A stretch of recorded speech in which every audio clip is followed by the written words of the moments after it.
1921, and then in 1960. It's that post-war triumph we look at, in which the good folk of Burnley will never forget.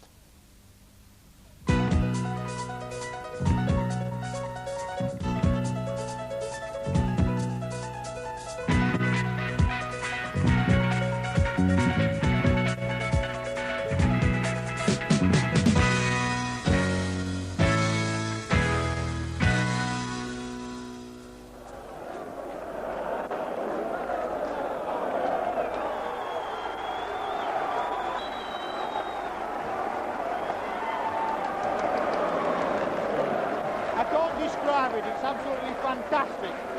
The crowd have been marvellous. We've got what we deserve. I think it's as simple as that. While Burnley celebrated last May, many another club shuddered. Here, scrabbling for 4th Division crumbs, was a club who had sat at the high table of the First. When Burnley were prosperous, the late Bob Lord, a local butcher, was chairman, pugnacious and autocratic, but far-sighted too, and a shrewd man in a deal. Burnley had been founder members of the Football League. They'd had a fine team who were champions in the 20s. They'd once set a record of 30 consecutive First Division games without defeat. They lost in the 1947 FA Cup final, but their appearance at Wembley coincided with their return to the First Division after a spell in the Second. The seeds of a rich harvest had been sown. That took them back to Wembley in 1962 for a cup final commemorated in a picture that hangs in every club in the country.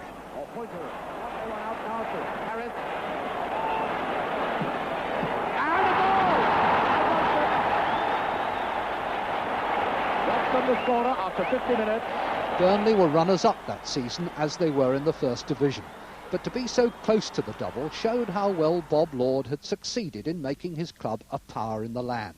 It was 2 seasons earlier that he sat with the championship trophy at his feet, lord of all he surveyed, respected, if not always loved, by the town and the team he put on the map. Jimmy McElroy starred in that team. Well, he was a domineering force at Turf Moor. I always got on well with him, even though at the end I blame him for me leaving Burnley. Some of the things he said I didn't agree with, but at least he was keeping Burnley in the news. 450 people bought a ticket to ride from Burnley at £3.50 each. For that they could dance in a disco, watch television or listen to music. They could buy chicken lunches too, but some gourmets catered for themselves. That's not really a drive, is it? Sure it's drive. What do you think it is? Just up to now, it's going all right. A bit rocky up to Crewe, but because I was driving the train, it's been a bit quieter since.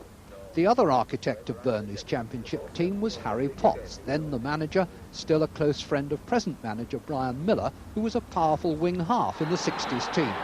Kilroy to Miller. Miller on the edge of the penalty area. Tries a shot, and a great goal by Miller. It was a team that could get goals from a lot of positions. Top scorer that season was a clever little England international on the wing.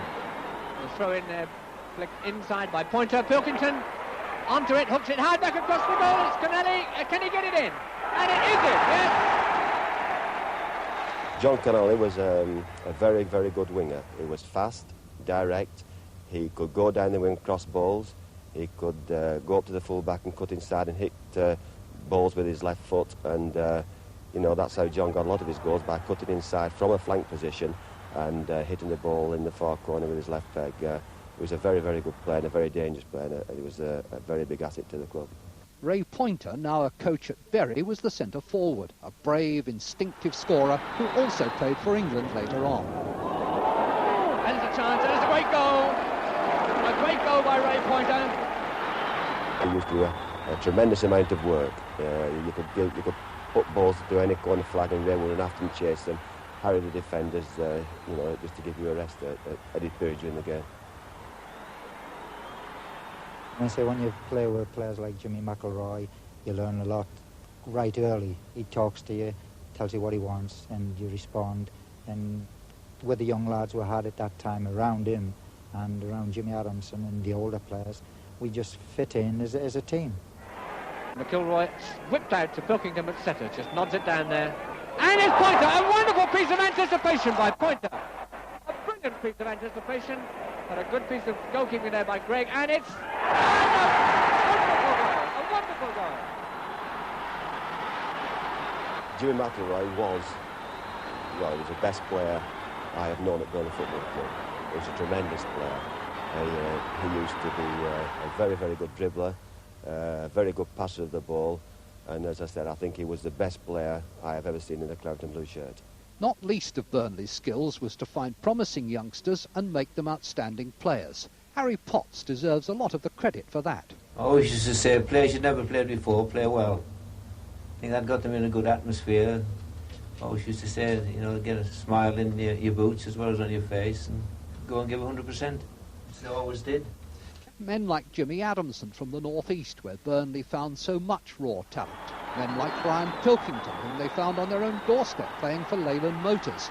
He gave them 300 games in 10 years and scored important goals. A great goal! Men like Jimmy Robson, who scored 5 times in an 8-0 drubbing of Nottingham Forest in that championship season. And Pointer, a great save, a goal! Robson has scored! And defenders too.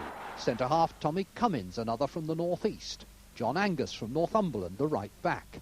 Alex Elder, his young Irish partner.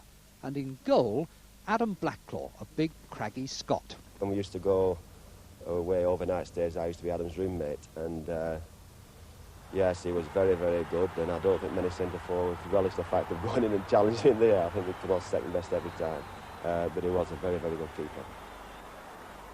What are your outstanding memories of the championship season? The last match of the season against Manchester City. It was absolutely brilliant. Atmosphere, crowd, and especially when we won.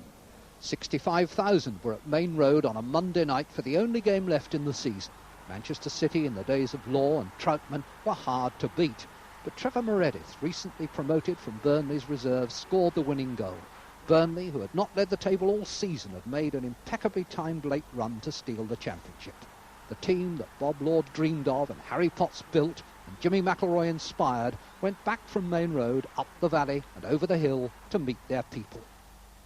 On the Main Road from Manchester, we have a town hall, and the team got back to Burnley, and they were besieged. They had to appear on the balcony. Of course, there were the thousands cheering and shouting, and I don't think there was much sleep in Burnley that night. You know, this is a small town, and if nothing else, it's given people, 25 years of talking about it. Looking back and not actually the champion, it was fantastic. It was a hell of a brilliant feeling when we won the actual league, and to be champions of England. It's superb. Any other player that hasn't had this feeling is missing something.